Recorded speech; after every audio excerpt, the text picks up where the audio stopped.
Hare Krishna.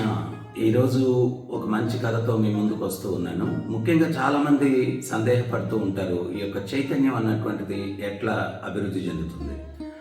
For example మీకు ఒక చిన్న ఉదాహరణ ఇస్తాను. మనం ఏదైనా బైక్ కొంటాము, దాంట్లో పెట్రోల్ వేయాలా అని చెప్పి చెప్తారనమాట. మనం కిరోసిన్ పోస్తే అది నడుస్తుంది, కానీ దాని యొక్క పెర్ఫార్మెన్స్ తగ్గిపోతుంది, దాని కాలుష్యం పెరిగిపోతుంది. సో దాంట్లో ఏం వెయ్యాలో అది వెయ్యాలి. అదే రకంగా మనం ఆహారం బట్టి ప్రతిదీ కూడా నిర్ణయింపబడుతుంది అనమాట.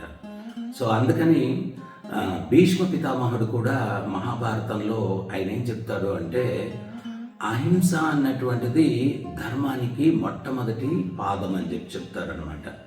ఆయన దేంతో పోలుస్తారు అంటే, ఏనుగు పాదం గుర్తులో అరణ్యంలో ఉండే ఏ జంతువు పాదం గుర్తైనా ఇమిడిపోతుంది. ఎందువల్ల అంటే ఏనుగు పాదం గుర్తు చాలా పెద్దది కాబట్టి.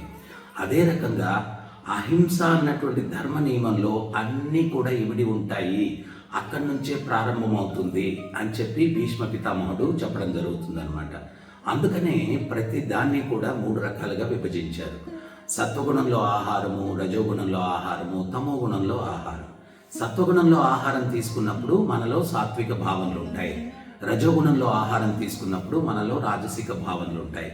తమోగుణంలో ఉన్నటువంటి ఆహారం తీసుకున్నప్పుడు మనలో తమోగుణం సంబంధించినటువంటి చైతన్యం వస్తుందన్నమాట. సో రజో తమో గుణాల్లో ఉన్నటువంటి చైతన్యం వస్తే మనం ఖచ్చితంగా పాపాలు చేస్తాం. దాని పర్యవసానం ఏంటి అంటే కష్టాలు ఎదుర్కొంటాం అనమాట. ఈ సత్వగుణంలో ఉండేటువంటి ఆహారం కూడా మనం ఆ వండే వ్యక్తిని బట్టి ఉంటుందన్నమాట. చరిత్రలో ఒక చక్కటి కథ ఉంటుందన్నమాట. ఏంటిది అంటే, ఒక వ్యక్తి ఆయన ఏకాదశి పర్వదినాన ఉపవాసం ఉంటాడు.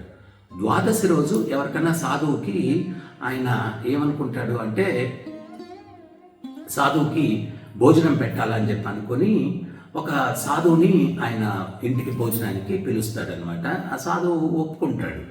అయితే దురదృష్టం ఏమవుతుంది అంటే, ద్వాదశి రోజు ఉదయము ఈ యొక్క పిలిచినటువంటి వ్యక్తి యొక్క భార్య అశౌచం అవుతుందన్నమాట. ఆమె వండేదానికి వీలు కాదు.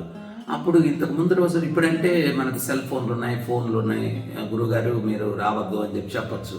కానీ అప్పట్లో ఈ ఫెసిలిటీస్ ఏం లేవు కదా. ఆశ్రమం, గురువుగారు చాలా దూరం వెళ్ళి చెప్పడం, ఇవన్నీ కష్టం. ఈయన ఏం చేయాలో అర్థం కాక పక్కింటిలో ఉన్నటువంటి ఆ పక్కింటి ఆవిడను రిక్వెస్ట్ చేసుకొని, గురువుగారు వస్తున్నారండి భోజనానికి మా ఇంటికి, కొంచెం మీరు వంట వండండి అని చెప్తే ఆమె వచ్చి వంట చేస్తుంది అనమాట. వంట చేసి వెళ్ళిపోతుంది. అప్పుడు గురువుగారు వస్తారు. గురువుగారు వచ్చిన తర్వాత ఏదో కొంచెంసేపు సత్సంగం అవుతుంది. సత్సంగం అయిన తర్వాత ఈయన ప్రసాదం వడ్డిస్తాడనమాట.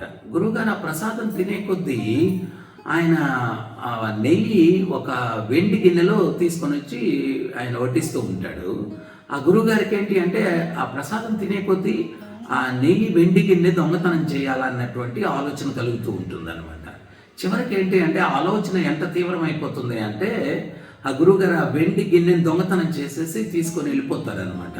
వెళ్ళిపోయిన తర్వాత ఆయన వెళ్ళిపోయిన తర్వాత ఆశ్రమంలో ఏదో మళ్ళీ ప్రసాదం అది తీసుకొని కొంచెం సాధన చేసిన తర్వాత ఆయన చేసిన పనికి ఆయనకే చాలా సిగ్గేస్తుంది అనమాట. అరే ఇదేంటిది, నేను ఇట్లా చేశానేంటి అని చెప్పి ఆయన పాశ్చాత్తాపంతో మళ్ళీ ఆ వెండికిని తీసుకొని వచ్చి ఈ యజమానికి ఇచ్చేసి, నాకు ఎప్పుడూ ఇటువంటి భావన కలగలేదు, అయినా కానీ నిన్న వంట ఎవరు వండారు అని అడుగుతాడనమాట. అప్పుడు ఆయన చెప్తాడు, మా భార్యకు అశౌచమైంది, అందువల్ల నేను పక్కింటి ఆవిడ చేత వండించాను అంటే, వాళ్ళ ఇంటికి ఒకసారి వెళ్దామా అంటాడు. వెళ్తే వాళ్ళ ఇంట్లో ఏంటి అంటే, వస్తువులన్నీ కూడా ఎక్కడో దొంగతనం చేసి తెచ్చినట్టుగా ఉన్నాయన్నమాట.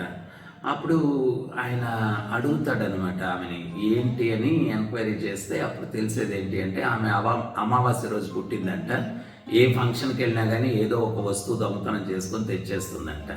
సో ఆ రకంగా ఆమె ఈ యొక్క చైతన్యం ఉండడం వల్ల, అటువంటి వ్యక్తి ఆమె ఆహారాన్ని తయారు చేయడం వల్ల, దాన్ని ఈ సాధువు తీసుకోవడం వల్ల ఏమైంది అంటే, ఈయనకు కూడా అటువంటి చైతన్యం వచ్చిందనమాట.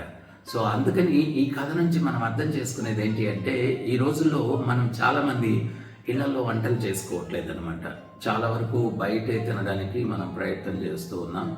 ఆ బయట వ్యక్తులు వాళ్ళ యొక్క చైతన్యం అనేటువంటి దాన్ని బట్టి మన చైతన్యం అనేది కూడా ఇన్ఫ్లుయెన్స్ అవుతుంది.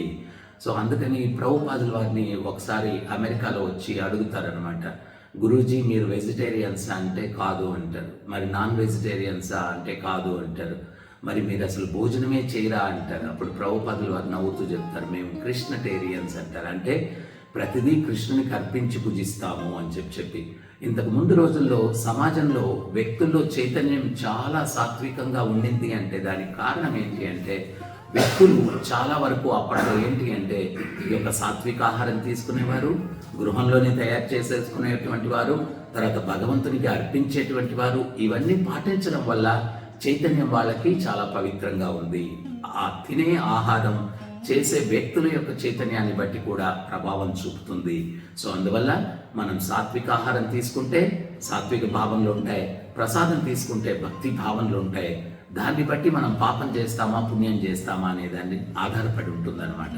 సో ఇవన్నీ పరిగణలోకి తీసుకొని మనం మన జీవితాన్ని డిజైన్ చేసుకుంటే అప్పుడు రజో తమో గుణాలకు లోబడకుండా, లోబడితే ప్రాబ్లం ఏంటి గురువుగారు అంటే ప్రాబ్లం అదే. మనం ఏంటి అంటే అవి మనల్ని తప్పు చేయడానికి ప్రేరణ కల్పిస్తాయి. ప్రేరణ చేస్తే పాపం చేస్తాం, దాని పర్యవసానం దుఃఖం వస్తుంది.